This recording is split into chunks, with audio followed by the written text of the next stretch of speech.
So hello, everybody. So welcome to the Geriatrics and Palliative Medicine CME course at the Mount Sinai Hospital. My name is Tianxu Xia. I'm one of the behavioral neurologists and also the neuropsychiatrist at the Sinai. And thank you for having me here. And it's absolutely my pleasure to present this workshop today. And okay, so let's get started. Okay, so I have nothing to disclose. So let's first take a look at the challenge of global aging first. So according to the WHO estimation, there are over 55 million people have Alzheimer's disease and related dementias, what we call as ADRD globally. And the number of cases will double every 20 years, reaching 78 million by 2030 and 139 million in 2050. And meanwhile, in the United States, the CDC estimates that 5.8 million people have ADRD and predicts the number of cases will increase to 14 million by 2060. The total cost of treating ADRD in the United States was 321 billion in 2022, and a fair amount of the cost every year were contributed by neuropsychiatric symptoms, which recently been called as the behavioral and psychological symptoms of the dementia, BPSD. And this is our topic today, how to manage the BPSD. So what is the BPSD stands for? We already talked about it. It is behavioral and psychological symptoms of dementia. So which are a range of psychiatric disturbances that accompany the syndrome of the dementia. So they are the core features of dementia besides the cognitive decline that lead to functional loss and also can impact the prognosis and management of dementia. So the most prevalent BPSD are apathy, depression, irritability, agitation, and anxiety. So the BPSD is a burden for all. Why? Because it's highly prevalent. So according to the existing literature, up to 98% of community dwelling subjects with ADRD develop BPSD. And also, it's in contrary to everybody's sensation that actually not only severely demented patients experience BPSD. Existing research also suggested that even in the early stages of cognitive disorder, BPSD are frequent, with estimated rates around 35 to 85% in subjects with only mild cognitive impairment, MCI. Other than that, actually 50% of the patients with dementia disorder have at least 4 neuropsychiatric symptoms simultaneously. So it's not like, we're looking at someone with dementia, they only have depression or they only have anxiety. You might have a whole array of neuropsychiatric symptoms when you are taking care of those patients. So speaking of the burden of care, on the individual and family level, the BPSD are a source of significant distress and a poor quality of life to both the patients and their caregivers, and also correlates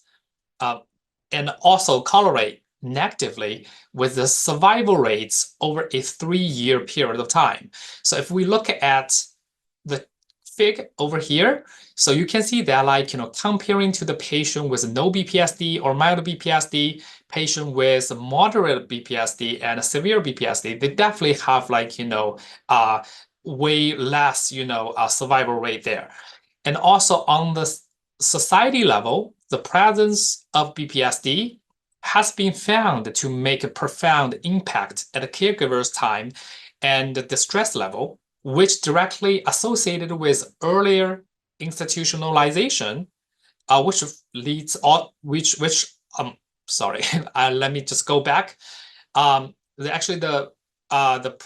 presence of BPSD has been found to make profound impact at a caregiver's time and distress level, which directly associated with increased caregivers burnout and which leads to the earlier institutionalization and finally a significant increase in the overall cost of dementia care.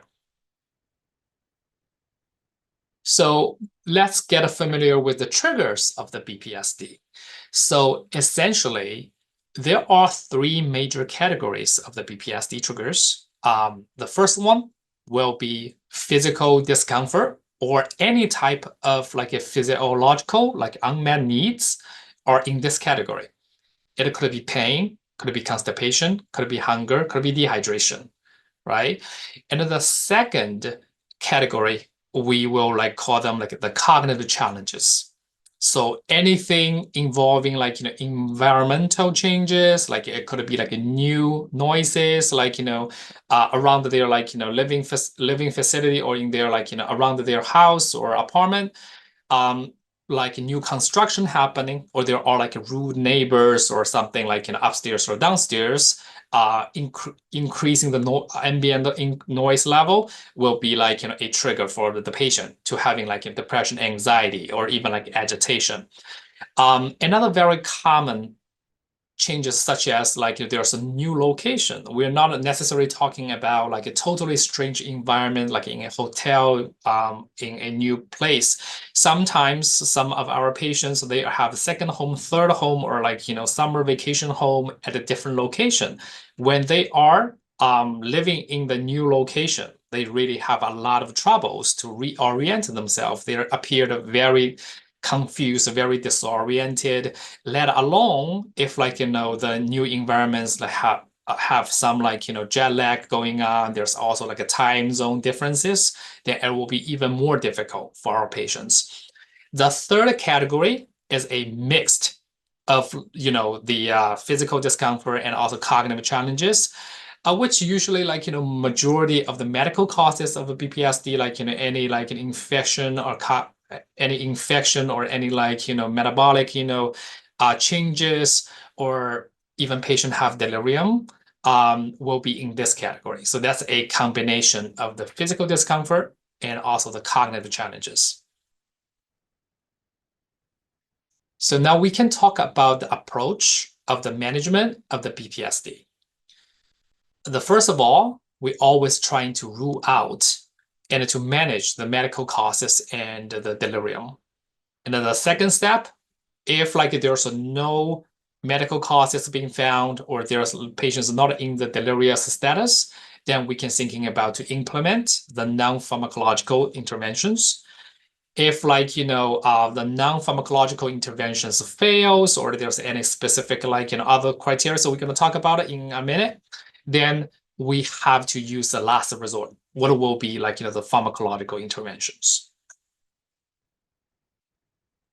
Okay, so the medical causes first. So when we're talking about the medical causes about like BPSD in patient with dementia, the infectious disease is probably like the particularly common, right? And they always I won't say they always they often manifests as like BPSD in the patients with dementia. And many suggested that when treating the BPSD due to the infection, the site of the infection and the pathogen should be identified when possible, prior to the initiating the antibiotic treatment. Managing infectious in elderly is a bread and butter for today's audiences. As a behavioral neurologist, I would not try to like teach fish to swim. However, we know that the fluoroquinolone should be avoided if possible because it has been proved that associated with disturbances in attention, disorientation, agitation, anxiety, amnesia, and delirium. And always consider delirium when there are acute or subacute, meaning like, any changes or any like a newly onset BPSD within 1 month or even a little bit like longer than 1 month. I always telling my patients and their caregivers, the neurodegeneration is rarely responsible for dramatic cognitive or behavioral changes, such as a patient always having good sleep, but they suddenly like, start sleeping at nighttime or they stay up like whole night. or a patient that's being like, mellow and calm, and then suddenly they becoming like more like agitated, restless, or like aggressive verbally or physically, then this must be something medically is going on, like, for to cause such a like a sudden change. So at this point, we will always suggest the patient to call the PCP or their geriatrician to rule out the potential medical causes first before like we can proceed to like evaluating for the progression of the condition.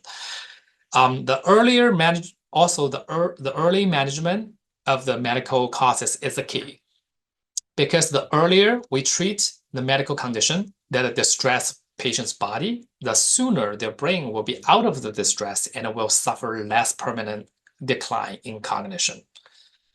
Pain is very prevalent in patients with dementia. It's about 47 to 68%, but often goes unrecognized and untreated for very obvious reasons, right? So patients might have very limited capability to communicate, the feeling of pain and discomfort accurately with their caregivers. So we have a whole list of common medical causes that can trigger the BPSD. So the biggest category is absolutely, the metabolic, conditions. So electrolytes, ranging from electrolytes abnormalities or like glucose, like, fluctuation, to for like a pre-existing or like, newly onset, like AKI or like, liver conditions that might be causing like a hepatic, encephalopathy. And also thyroid functions need to be like, monitored and also need to be considered if there are like a sudden changes, with the patient's cognitive function and also their behavior. And aside of it, thiamine deficiency, which can cause Wernicke's and Korsakoff syndrome, those should be like considered, especially when patients do have like alcohol use problems there. So infectious disease is the second biggest like category, like a patient with UTI, even with like a central nervous, like infectious diseases such as meningitis and encephalitis. Oh, sorry. So the central nervous system incidents are not uncommon, like a stroke. And also, if the patient suffered a fall, we definitely need to thinking about the TBI. We need to think about like, if there's a subdural hematoma or chronic hematoma going on. And a seizure is quite common in patient with in elderly patient, especially patient with Alzheimer's disease. The reason being, with the progression of the volume loss at the medial temporal lobe, the risk of a seizure in the patient with Alzheimer's disease actually like, spikes. We do see a lot of patients with Alzheimer's disease ended up having like, temporal seizure in the course of their illness.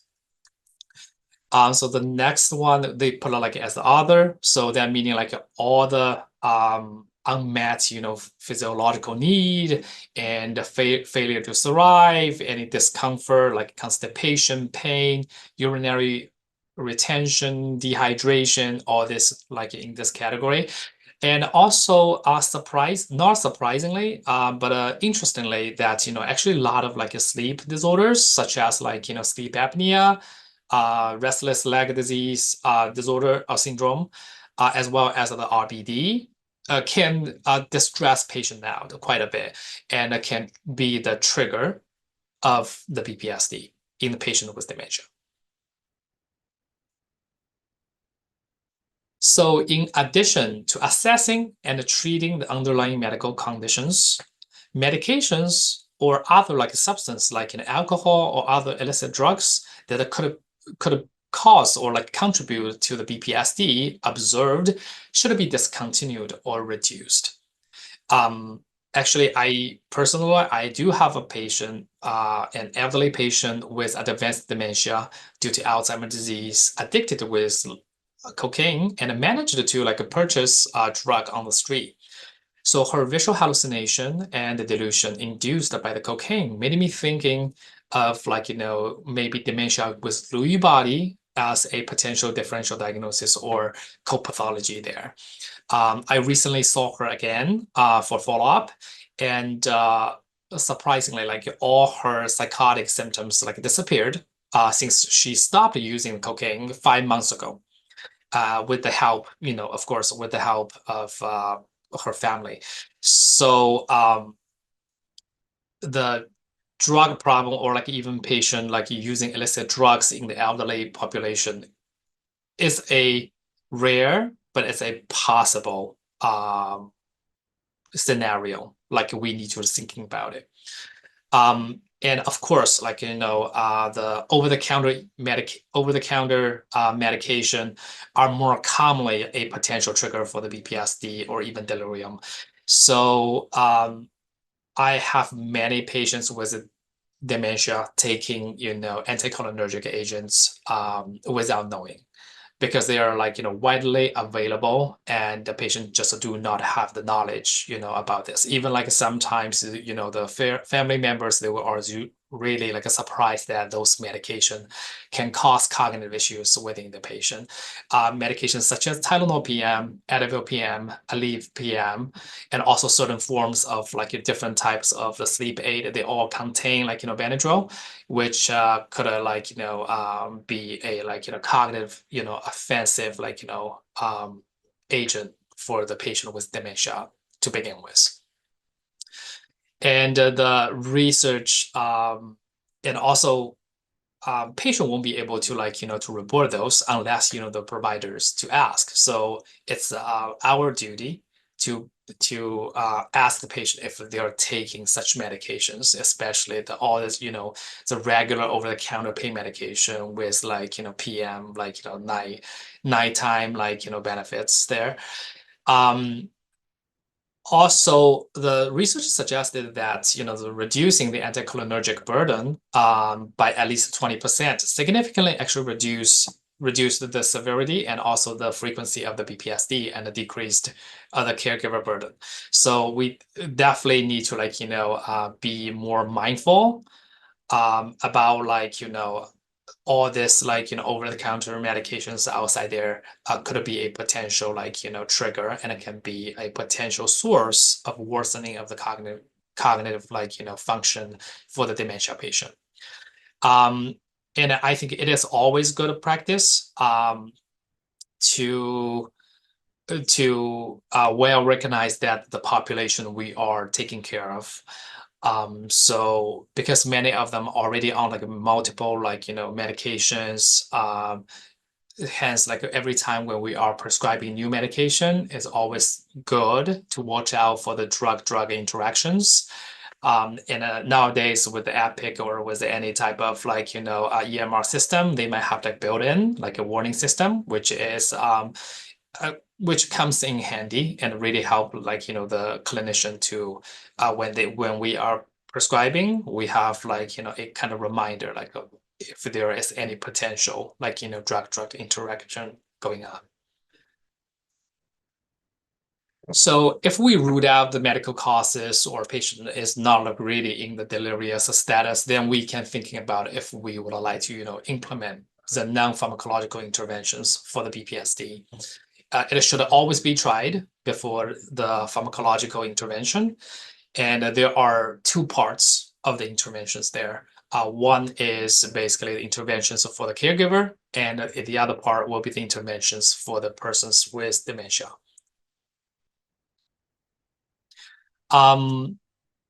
So the core of like the interventions for a caregiver will be the support and education for the family members and other caregivers in different like settings. It could be in the office visit, or it could be like in a like a setting of like group based like setting there. For example, like at the Dean Center of Mount Sinai Hospital, so we have a dedicated behavioral management clinic run by our experienced nurse practitioner and the social worker team. So to provide a psychoeducation about about the nature and the causes of behavioral disturbances in the dementia, such as discomfort, unmet needs, or attempts to communicate, etc. And also they also coach the patient and their like family members about like the communication skills and the behavioral planning and the managing like techniques. It has been becoming an invaluable component of the comprehensive like dementia care that we provide here. So on the other hand, a dementia care organization in the city also took a different like approach, and they are focusing on the group sessions for caregivers to introduce peer support, caregiver like coping skills, and also created a forum to share stories and to transfer the knowledge of taking care of persons with dementia. And also on the national level, the Alzheimer's like association offers online educational modules and in-person training classes, providing professional and peer support for the caregivers as well.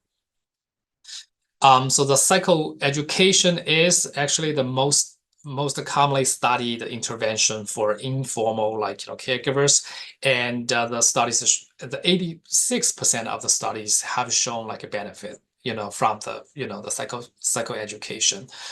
And also existing studies suggested that the interventions for a caregiver effectively reducing a range of BPSD and improving the caregiver's well-being as well.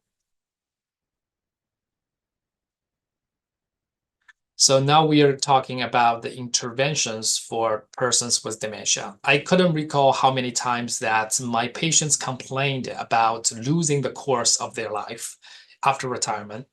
They are literally like losing the structure of the life. So lack of like meaningful activities as a critical unmet need for this population. So what are we going to do? So we are going to reintroduce the structure in life to help them to get through like this period of time based on patient's preference and functional capabilities. So certain patient, they will like prefer like a senior-centered participation, art classes, regular like a gallery or like a museum tour.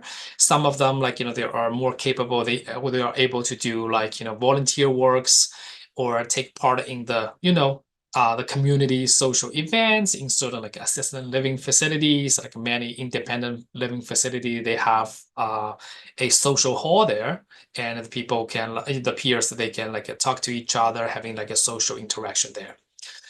Those can all help a patient to get rid of the lost feeling and improve the BPSD, particularly depression and anxiety. There are like I won't say it's a, so there are benefits. Actually, the benefits of like exercise for BPSD are variable, study to study. But as a psychiatrist, I do believe that exercise can increase the secretion of like a serotonin in human brain, and it is a natural dosage of antidepressants for the patient with dementia, and it does help a patient to ease the anxiety, the nervousness, as well as the down mood. And sensory interventions such as like therapeutic touch, massage, or like a multisensory like a stimulation, or like the music therapy has had mixed results. Among all the like the sensory interventions, the music therapy is probably one of the most promising like modalities to improve BPSD. Through like through the like its capability of evoke the pleasant memories in dementia patients, so it can like making people like calm, and they make them like happy and also less anxious.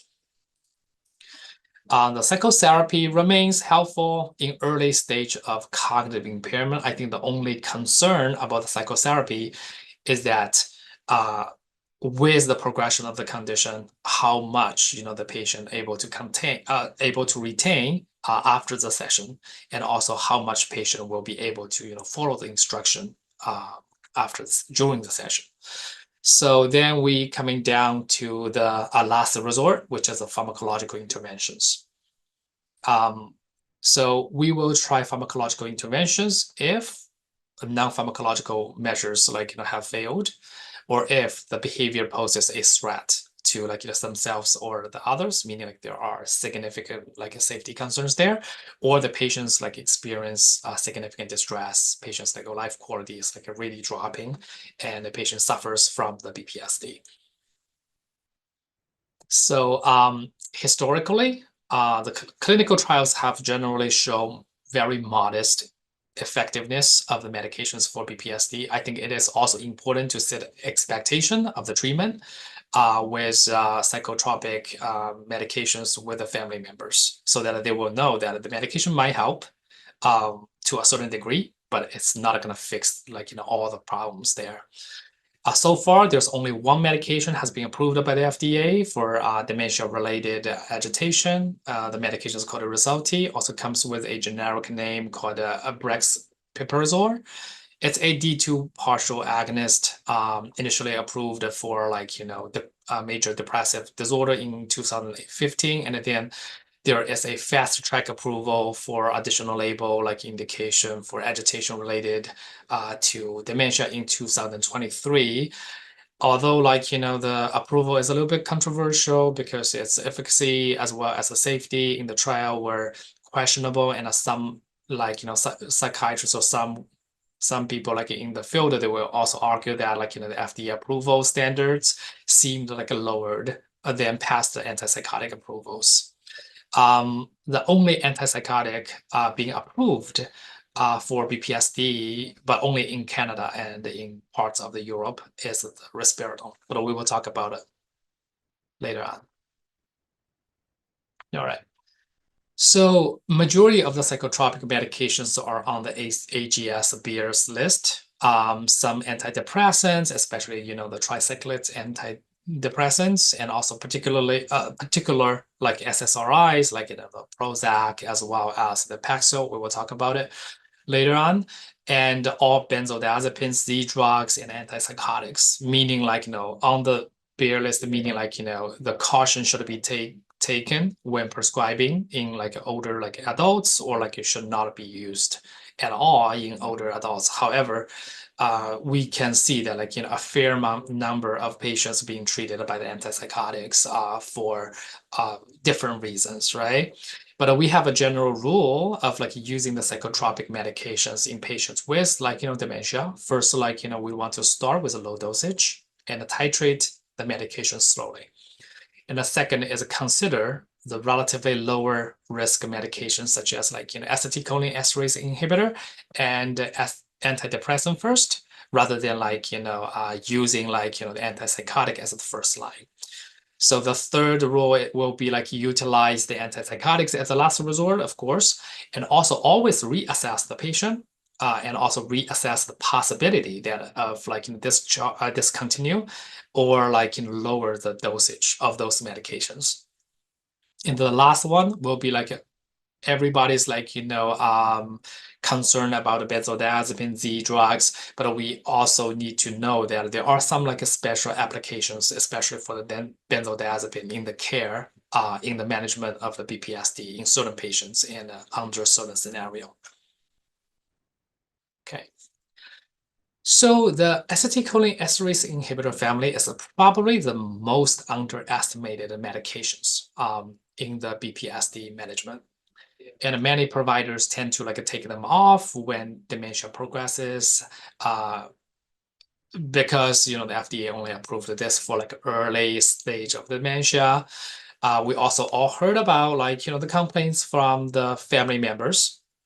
They will say oh, the medication stopped working. But we also need to look at the nature of the disease, which is a dynamic and ever progressive condition. So even the medication is still working, the patient's condition is still getting worse. So it's not necessarily meaning the Donepezil, the rivastigmine actually stopped working. It's just the disease progressed, and we would like to to educate the families that the medication probably still working, but the disease is moving. So the acetylcholinesterase inhibitor has its role in managing agitation, even in the late stage of the in the later stage of the dementia patients. It also you can use the those medications in many like cognitive disorders, Alzheimer's disease, dementia with Lewy body, as well as like vascular cognitive impairment. You can all use those medications. And the selection of the medication is very side effect profile dependent and based on the preference of the administration of like the medication, right? So for example, the rivastigmine patch might be ideal for someone with like a really sensitive like GI system, or they have trouble to swallow like or taking like pill medications. Could it be like refusing due to paranoia, or a patient has trouble to swallowing like due to like motor symptoms there. Particularly in the dementia with Lewy body. So the acetylcholinesterase inhibitor can actually reduce, the frequency of the hallucination and delusion. And many studies have suggested that, and we also see that clinically. The only contraindication for those medication will be like any coexisting or like coexisting like FTLD, like frontal temporal lobar degeneration like pathology like a TDP-43 or tauopathy, then probably not start the donepezil, rivastigmine, or galantamine on those patients, because it will likely make them like more agitated. So now we're going to talk about like antidepressants. So two SSRIs are on the Beers list. One is a fluoxetine, another one is a paroxetine. So for the Prozac, it's a strong CYP450 inhibitor. Hence, it causes a lot of causes quite strong like a drug-drug interaction. So it's probably not the most favorable like SSRI to be tried. Paxil, on the other hand, it's a very short acting, so it might cause like withdrawal symptoms if like a patient missing dosage, which is not uncommon for a patient with dementia, right? And then it's the most anticholinergic, SSRI like in this family, so it might be like offensive to patient's cognitive function.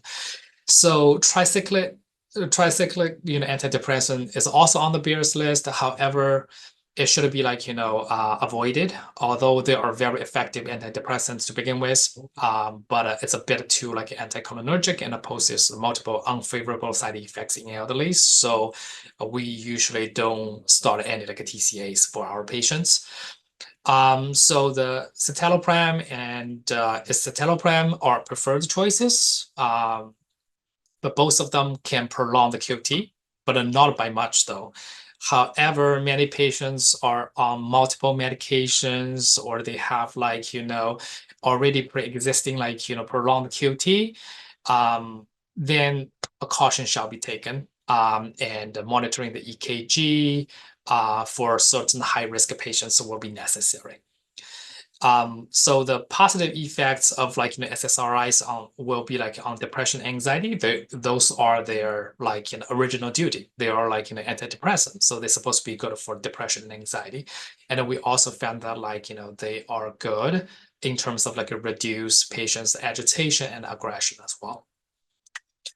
So another major side effects to watch out will be like SIADH and hyponatremia. Usually occurs within the first 2 weeks of initiation of like a SSRI or SNRI. Per existing study, the incidence varies. It could be from like 0.5% to like 32%. And the citalopram has the strongest association with the hyponatremia among like SNRI, meaning like venlafaxine or duloxetine and the mirtazapine. So comparing to those three medications, Celexa has a little bit higher chance to cause the hyponatremia. So mirtazapine is actually not a very strong antidepressant, and but it's a very good medication to help patient to go to sleep, as well as like improving patient's appetite. At the lower dosage, we usually use like 7.5 QHs to help a patient to sleep and to increase their appetite, not necessary to serve as an antidepressant. Trazodone, on the other hand, it's not like or not like the SSRIs or SNRIs. It's not necessarily will be given as a standing dosage of a medication.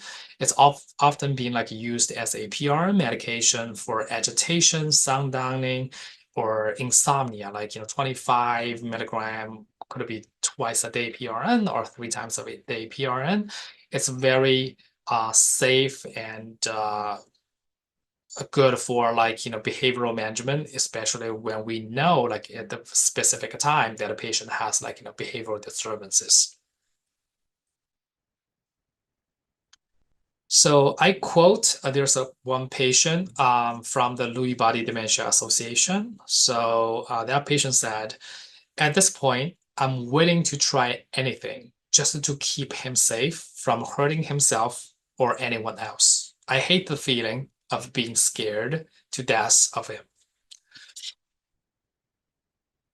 So we are talking about the antipsychotics used in patients with dementia. We all know that there is a black box warning being issued by the FDA, and the following studies still like suggesting the risk of antipsychotics to like increasing the risk of stroke as well as mortality rate. It's still there.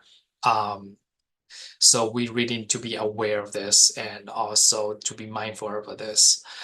So the second generation antipsychotics is preferred comparing to the first generation for several various reasons. We're going to talk about it. But the major reason is that the second generation antipsychotics is usually better tolerated, and also it has less EPS burdens. So EPS burdens can cause like a Parkinsonian symptoms, patient getting more rigid, slowing down, like bradykinesia, and the patient might have like a higher risk of falling. So we didn't want this, like in patients with dementia. And the most commonly used antipsychotics will be like a quetiapine, olanzapine, aripiprazole, and also risperidone. So we're gonna break down one by one.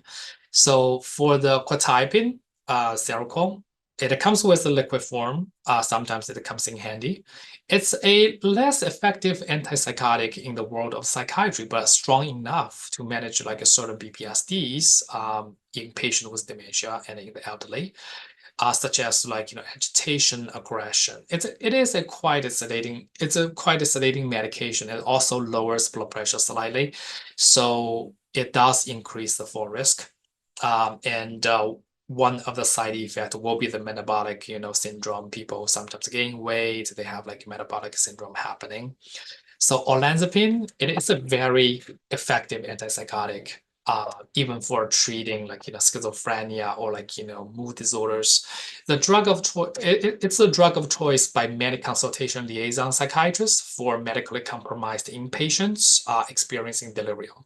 So they are very reliable in terms of like helping people with delirium, and also it's quite a sedating medication to helping people to prevent them having like a lot of like aggression happening.